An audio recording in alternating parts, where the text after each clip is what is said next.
Hi, this is Imani, and we are here for episode 3 of Milk Jug Mafia. I wanted to speak to you guys today about detachment. Y'all to understand that I don't think that I'm better than anybody. I'm not trying to talk down on anybody. The way that I'm going to be speaking to y'all throughout this whole series is really how I speak to myself mentally and internally. So everything I'm saying to y'all, I have said to myself. I have been through things that have put me at the point I'm at now. Like, I'm not speaking loosely or ignorantly. I am speaking to you guys from experience. And this message can be received by men, women, whoever. Like, it doesn't have to pertain to mothers specifically, but I do want mothers to work on detachment more for the sake of our children. I'm not saying you shouldn't be attached to your children, but when you are living in this world, we tend to have emotional barriers when it comes to having these types of relationships with our friends, family, children. When you're talking about love, you think, oh, you're my child, or oh, you're my parent, or oh, you're my sibling, or oh, you're a really good friend. So we're supposed to be really close, have this. You think that love is how it looks in your head, not realizing that the people you love have different perceptions of life in the first place. So when you're talking about detachment, that doesn't really mean that you don't love or feel anything for somebody. That's where people kind of confuse detachment. They think it means like, oh, you're numb and oh, you don't have feelings or emotions. I've kind of almost mastered detachment to a point where people doubt me and they question the things that I do, which is why I don't feel the need to over explain myself. I just explain what I want to. But with detachment, it makes it easier to find clarity within yourself, and also to just go on living peacefully, because ultimately we are individuals who are here to live for a purpose, whether we have a family or not. The relationships we built are meant to not last. They are going to end at some point, whether you go or they go first. And people have a tendency to be overbearing when they love someone, and they like to call that love.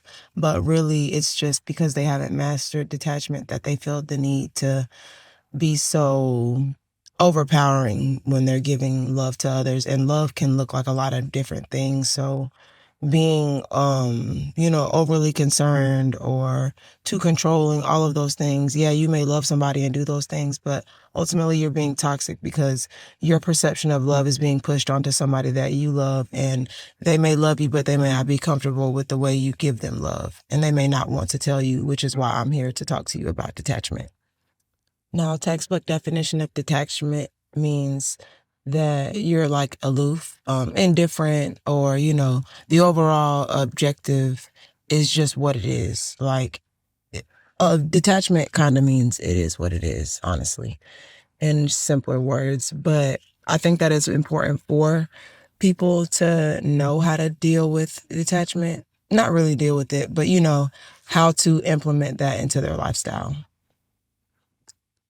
And I have been through a lot of traumatic things in my life that have forced me to learn what detachment is. I self-reflect and overthink a lot, so I learned detachment all on my own. Nobody can get credit for teaching me this, really.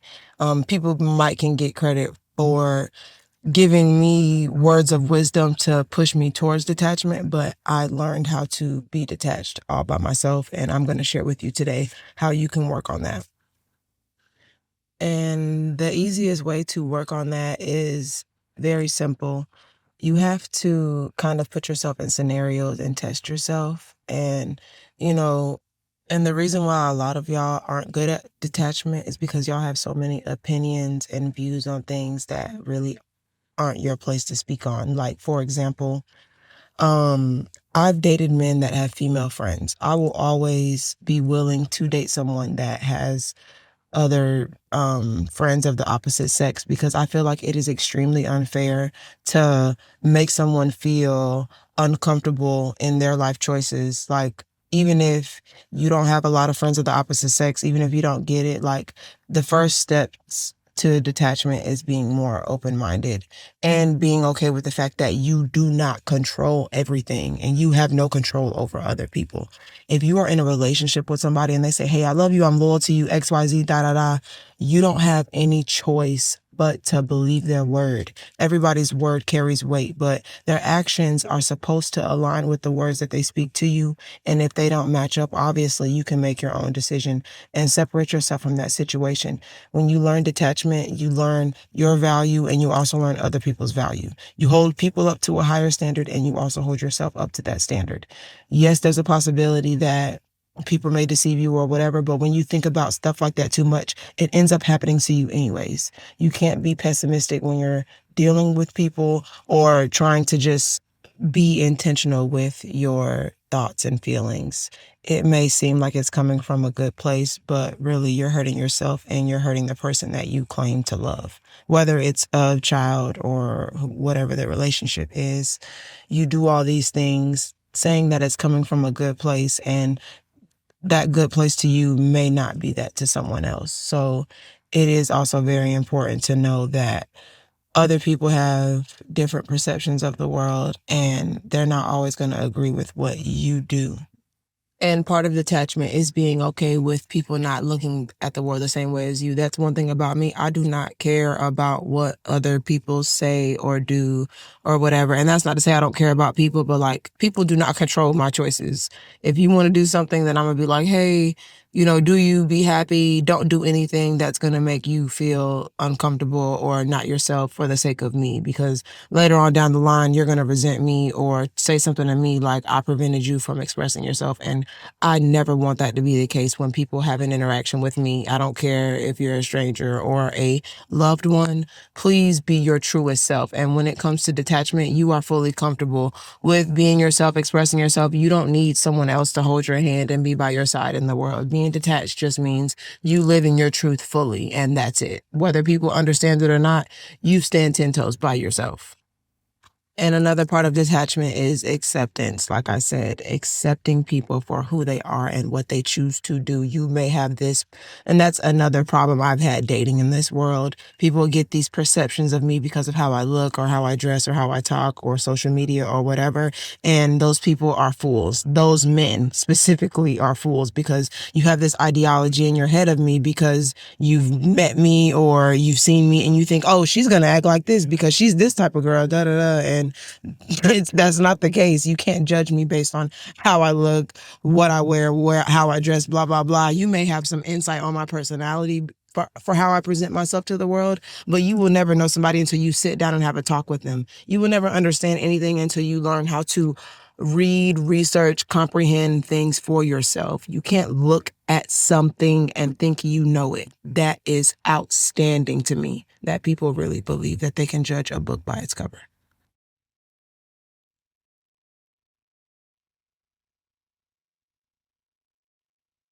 Detachment takes so much effort until it becomes effortless. You really also have to be in tune with your mind and with your thoughts, and just be mindful of the things you may think before you say them out loud or express these emotions out loud.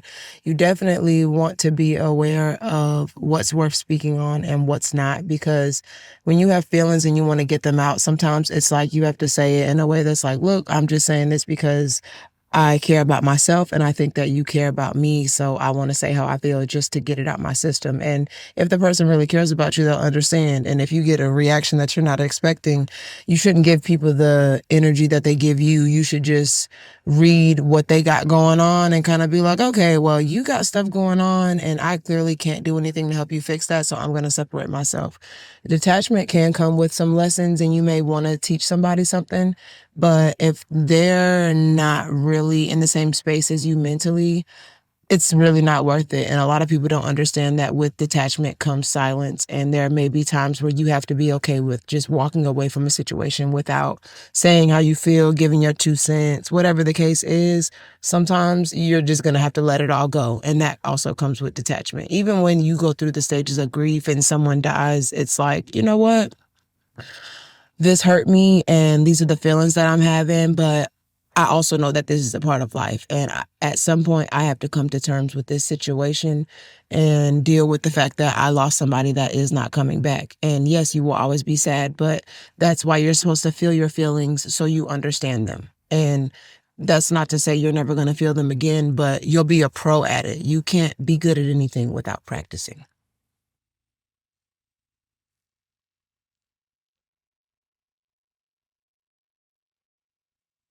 And honestly, looking at TikTok, a lot of celebrities are not good at detachment. And this is kind of like a sidebar. But like if I was super, super famous, like someone like Lotto, I just saw something about her speaking on people speaking about her having surgery. And of course, we're all humans and we have feelings and stuff like that. And I'm not here to speak on her feelings or not like that because a part of detachment for me is respecting the fact that celebrities have feelings and when they explode and want to do stuff, people love to make them the bad guy. But it's like, they're people too and they have feelings too. But I think that when you step into the spotlight like that, you have to learn detachment very well. And that's not to say Lotto doesn't or other celebrities don't, but the way they react sometimes, it's like you should expect this from people that don't know you. I don't know how comfortable I would feel getting a like letting people that don't know me get a rise out of me. Like that's too much power that y'all would have over me. And it's unacceptable for me. Like, Lotto shouldn't care if I'm like, "Oh, girl, you got your body done. I can't, like, why do I care? Like, of course I like her and I may like celebrities and what they stand for or what they're, showing to the world, representing themselves, what have you. Why the fuck do I care about stuff like that? Why do y'all care about picking at nitpicking? There's too many miserable people in this world, and that's why detachment is also necessary for the bad people in this world too. Like you can't control these haters at all, and why would you want to? Like they're honestly, that is the best test of your detachment skills. Honestly, a hater, a miserable individual.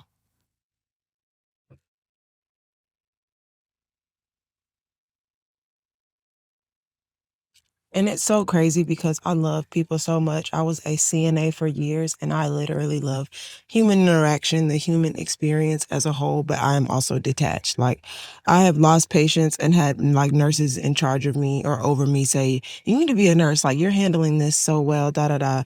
Like I'm very practical and logical with myself while also dealing with my emotions. Like my family taught me how to be sad and how to deal with feelings early. Like pushing feelings down and ignoring them is not healthy at all. So the sooner that you can embrace the fact that you're a human and sometimes you get sad, sometimes you get overwhelmed, sometimes you get angry, and that's not gonna, you can't always make that an excuse like, oh, I'm having a bad day. This is like people that are always having a bad day, red flag. Like every day you should be improving yourself. You should be working towards being more positive, more strong as an individual. Like that doesn't mean you can't break down or have these moments, but being able to pull yourself out of something that was meant to defeat you is very telling for a person. You are not strong as a person if you let your emotions conquer you, if you let your mental state conquer you, if you have to drink and do all these things to elude stuff that was meant to strengthen you and help you grow,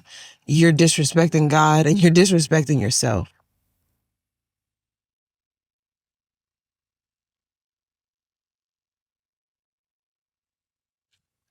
And another thing about detachment, you may feel like, oh, like if you're an introvert, detachment is going to be really hard for you because you have to put yourself in situations where you talk to other people.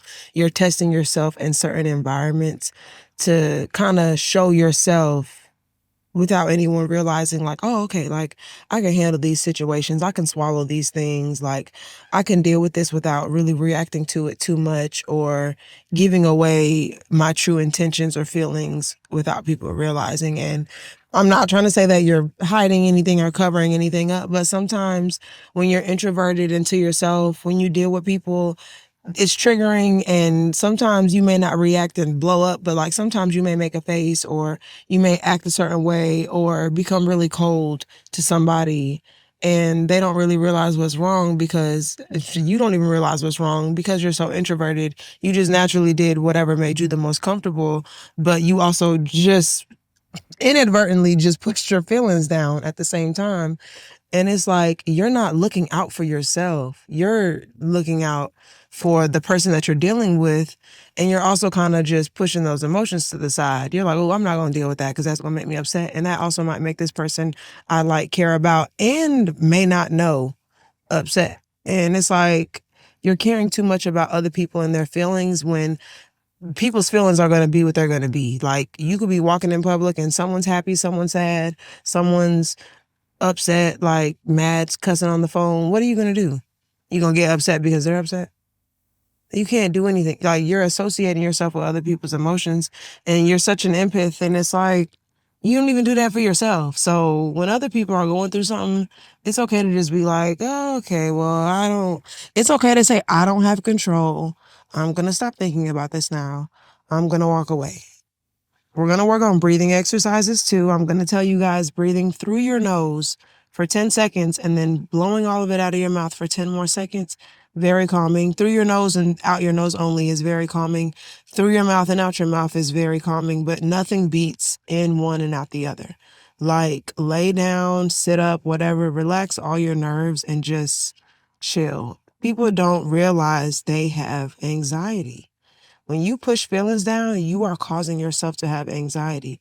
That's why when y'all interact with other people, y'all don't know how to deal with y'all emotions because y'all push down emotions and then your body's over here trying to push them out and you're like fight or flight trying to reject it and your body slowly breaks down over time and who you are inside starts to reflect how you treat people outside. And you may not notice it, but when people are pointing it out to you, you either use that to change then, or some of y'all be ignoring people and y'all are in some really fucked up situations.